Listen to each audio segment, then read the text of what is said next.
یزید کا اور سیدنا حسین کا کیا تقابل ہے جی؟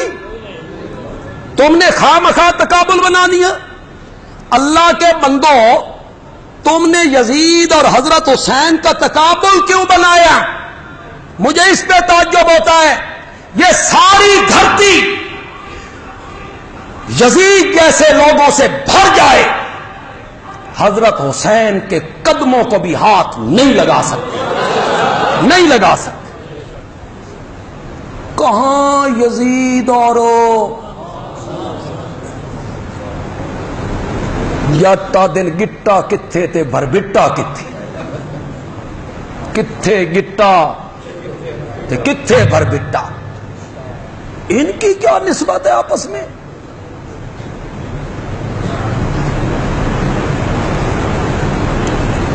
یزید کی کیا نسبت ہے حضرت حسین کے ساتھ؟ اسے گھٹی میرے نبی نے لگائی تھی جی، اس کے کان میں آذان میرے نبی نے دی. کہاں یزید اور نسبت ہی کوئی نہیں. یہ پیدا ہوئے، ان کا نام میرے نبی نے رکھا،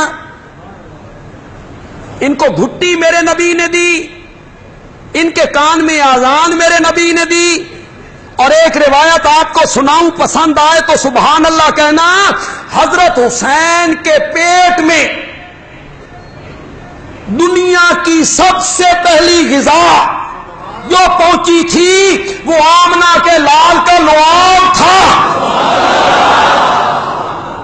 پہلی غذا تھی حضرت حسین رضی اللہ تعالی عنہ. اور نبی پاک حضرت حسین کی زبان کو منہ میں لے کے اس طرح چوسا کرتے تھے جس طرح عرب کے لوگ کھجور کی گٹھلی کو چوسا کرتے. لوگوں نے پتہ نہیں کیوں تقابل بنا دی، ایک طرف یزید ہے ایک طرف حسین ہے، نسبت ہی کوئی نہیں. آسمان اور زمین کی کیا نسبت ہے؟ عرش اور فرش کی کیا نسبت ہے؟ آفتاب اور ذرے کی کیا نسبت ہے؟ آپ نے خامخواہ تقابل بنا دیا ان دونوں کا.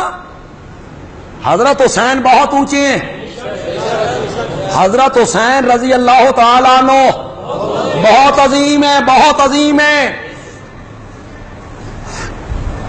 میں ایک مرتبہ گیا بکھر کے علاقے، میری تقریر تھی، کچے کا علاقہ، کچے کا. تقریر کرانے والی ایک عورت تھی.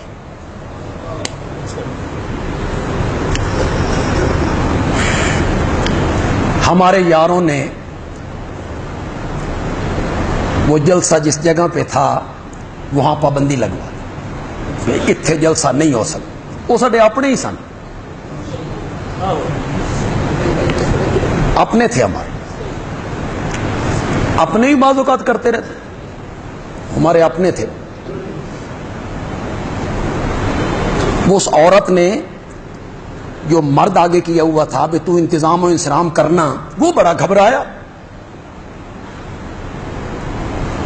بھئی بندیالوی صاحب پہنچن والے نے اتنے جلسہ نہیں ہو سکتا. اس بندے کی ساری برادری شیعہ تھی، اس بندے کی. وہ اپنی برادری کے پاس گیا، اس آخیا بھی گل سنو، میرے نال پریشانی بن گئی، وہ فلانا طبقہ جلسہ نہیں کران دیندا تے تسی میرے نال ملو تے جلسہ میرا کراؤ. انہوں نے آخیا ٹھیک ہے، جلسہ بھی کرائیں گے، سنیں گے بھی. اب جب انہوں نے مجھے بتایا، میرے لیے بڑا مسئلہ تھا کہ میں ان کی کروں. وہ سارے وہیں بیٹھے ہیں، لیکن میں نے کہا یا میں بات نہ کر کے جاؤں تو یہ بھی جرم ہے. میں نے بات کو شروع کیا عظمت حسین سے، جس طرح میں نے ابھی بیان کیا نا، اس کو میں نے ذرا تفصیلی کیا. آپ مجھے داد دے دیں گے کہ تو چنگا جوڑ لایا. میں نے یہ سارا بیان کر کے کہا میں نے کہا حضرت حسین کی یہ ساری عظمتیں، حضرت حسین کی یہ ساری عزتیں، حضرت حسین کی یہ ساری رفعتیں ثانوی درجے کی ہیں. ثانوی سمجھتے ہو؟ دوسرے درجے کی ہیں، دوسرے درجے کی ہیں. ہن شیعہ کن چکے. یہ کیا کہنا چاہتا ہے؟ میں نے کہا وہ نواسہ رسول ہے، راکب پردوش رسول ہے. اس کو گھٹی میرے نبی نے لگائی، اس کے کان میں اذان میرے نبی نے کہی، اس کے منہ میں لعاب ڈالا. یہ ساری حیثیتیں ثانوی درجے کی ہیں. حضرت حسین کی پہلی عظمت یہ ہے کہ وہ میرے نبی کا صحابی ہے. پھر میں نے اسے بتایا بھائی صحابی کا مقام کیا ہوتا ہے. یہ ہے حضرت حسین کی عظمت کہ وہ کیا ہیں. ہاں آپ یوں کہہ سکتے ہیں، ہمارے عربی میں کہتے ہیں نور علی نور، اردو میں کہتے ہیں سونے پہ سہاگا. آپ یوں کہہ سکتے ہیں وہ صحابی بھی ہے، پھر سونے پہ سہاگا یہ ہوا نواسہ رسول بھی ہے. لیکن پہلی عظمت ان کی کیا ہے؟ زور سے بولو، زور. نواسہ رسول ہونا، راکب پردوش رسول ہونا، گھٹی میرے یہ ساری عظمتیں ہیں.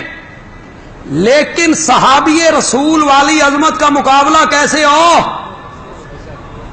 کہ پچھلی ساری امت مل کے تابعین، تبع تابعین، ائمہ مجتہدین، امام ابو حنیفہ، امام مالک، امام احمد، امام شافعی، امام محمد، امام ابو یوسف، امام ظفر، امام بخاری، مسلم، ترمذی، ابن ماجہ، نسائی، ابو داؤد، شیخ عبد القادر جیلانی، بایزید بستامی، علی حجویری، سلطان باؤ، یہ سارے اولیاء، اتقیاء، اصفیاء، علماء، شہداء، یہ سارے مل کر ایک دوسرے کے اوپر کھڑے ہوتے چلے جائیں، کھڑے ہوتے چلے جائیں. خدا دی قسم حسین دے پیراں نوں بھی ہاتھ نہیں لا سکتے. یہ اصل عظمت ہے.